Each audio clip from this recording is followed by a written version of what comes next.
Hello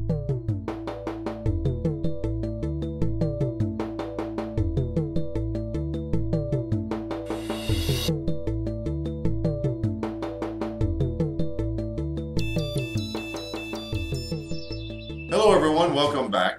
Today I'm reviewing a behemoth sized cigar. This is the El Mas Chingon. And this is from Famous Smoke Shop and in collaboration with Room 101 Cigars. Those two have teamed up to produce this cigar, the El Mas Chingon. I have to look at the name, it's sort of different. This particular cigar is a 60 ring gauge. That's what makes it look so big. It is, and this size is the double Toro, 6.5 by 60. In fact, all the sizes are 60 ring gauge, and they have the Rothschild, the Robusto, double Toro, and simply what they call the big 7.5 by 60. Now,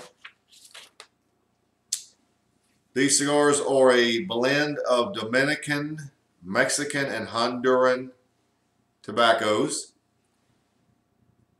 The wrapper is an Ecuadorian Habano. So these are available strictly or exclusively at Famous Smoke Shop. There'll be plenty of links on the blog, but since they've teamed up with Room 101, I really wanted to see what this cigar was all about. So let's get right to it. The El Mas Chingon Double Toro. Caught me looking, didn't you? All right, this is a nicely shaped cap, so we should be able to cut it nicely. The band is really simple, gold on purple, and it's very dark. So the wrapper, in fact, effortless draw. The wrapper, in fact, is a very dark Habano, isn't it? All right.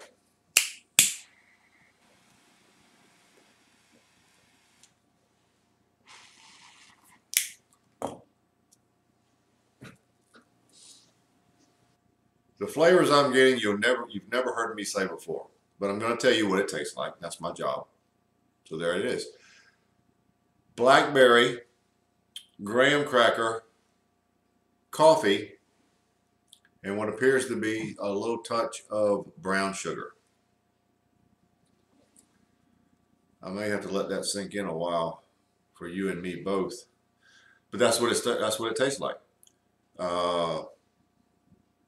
Pepper report, pretty much a lower grade black pepper. It's almost like a black and white pepper mix at about a 7.5, close to an 8. So it's quite a bit of pepper. The finish is sort of a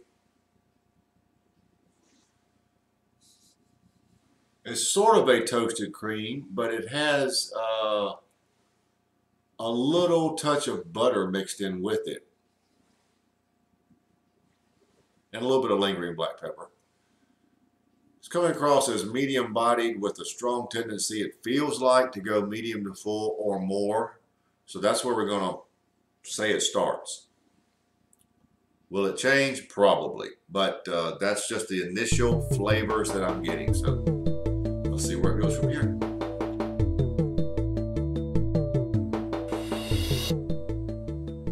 Well, about 15 minutes in and a little over an inch. And the flavors have already changed. Lost the blackberries, which was an unusual flavor to begin with. There's a little, the flavors now, rather than say what I had before, the flavors now are a combination of sweet cedar, a lot of dry wood, a touch of brown sugar, coffee, and possibly even some dark chocolate notes. Real close to the coffee notes in elevation, the lower level flavors. The finish is about unchanged. It's still that same toasted cream with a little butteriness. So that's where we are. It's really made a big change from the beginning. I thought it would, it did. So all I can say is let's see where it goes from here.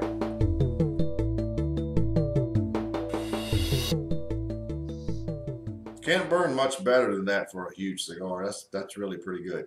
Well, I'm about 3/4 of an inch further down the road, and the blackberry notes did not totally go away. They are back. They're it's a bit. You know what those blackberry notes remind me of? If you've ever had blackberry jelly, you know how that flavor is a very deep flavor, dark, deep flavor with sweetness. That's what it reminds me of. Some of that sweetness is coming from a low sweet cedar, and some from a touch of brown sugar. There are also a lot of dry wood notes that are still present, and obviously they aren't going away either. It tastes a little like there's some buttery notes giving it a little bit of just a touch of richness. I would say that the blackberry notes are probably what in the last segment I was saying was like a dark chocolate note, but they were fooling me because it did taste a lot like dark chocolate. Coffee at the base. Everything else about the same. So I thought I'd come back and tell you that the blackberry notes are obviously going to play a big part in this cigar. They are a dark, deep, sweeter flavor, but definitely interesting.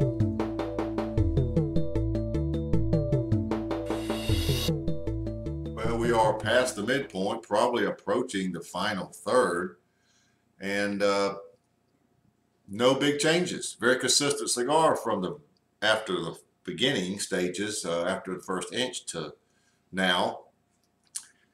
The dry wood is incredibly potent. You have those sweeter flavors up front, and then you get slammed with that dry wood, and it's like it just sort of takes away all those sweet, nice flavors. It just plays a big part. Now, the other flavors are about the same. Basically, the cigar is unchanged. I'm just pointing out the dry wood plays such a big part. Where we at? Almost an hour at this point, so we're going to get, hour and 20 minutes or so out of it. So let's just see if it does make any changes to the end.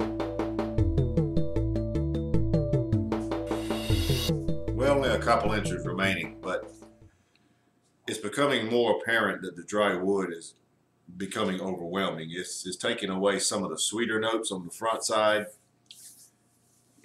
You're starting to lose the ability to distinguish between the blackberry, the cedar, and anything else. It's still there, but it's starting to sort of meld into one flavor, but it's losing sweetness. And it's all because the dry wood is just taking over. That's about it. I mean, that's all I can say. The dry wood is prominent. Finish is about the same, more or less. So the cigar is probably medium to full body. It's right at that point. So that's just where we are. With a couple inches left, let's see how it finishes. But dry wood, dry wood.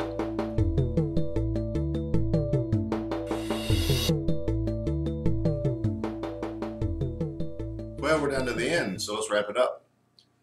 I was pretty close on my time. Gotta give me credit for that. Now, the cigar is loaded with dry wood notes. The front end flavors, you have a very subtle sweetness of cedar and a very low grade blackberry note. Coffee, we've lost the butteriness. Overwhelming dry wood. Pepper remained pretty good throughout. Here at the end, I'd give it about a 7.5. The finish is about the same as it was, sort of a toasted cream, maybe a minor touch of butteriness. Pretty good lingering black pepper, medium to full bodied. This has been a pretty decent cigar.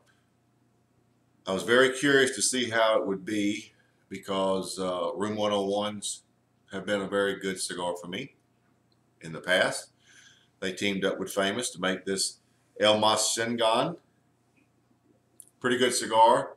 For me, it had a lot of dry wood notes, which took away from a lot of the sweet flavors that we experienced at the beginning. And it was very nice at the beginning. But giving it an overall score, if I scored it per section, it would look one thing and it would drop off. So overall score for me, 88. Worth trying. I would give them a try. I would be very curious to see how the Robusto did.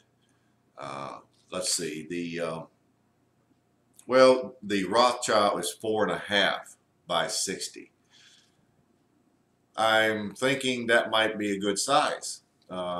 This cigar, over the long haul, seemed to have lost a lot of the notes that I really liked at the beginning, but you be the judge.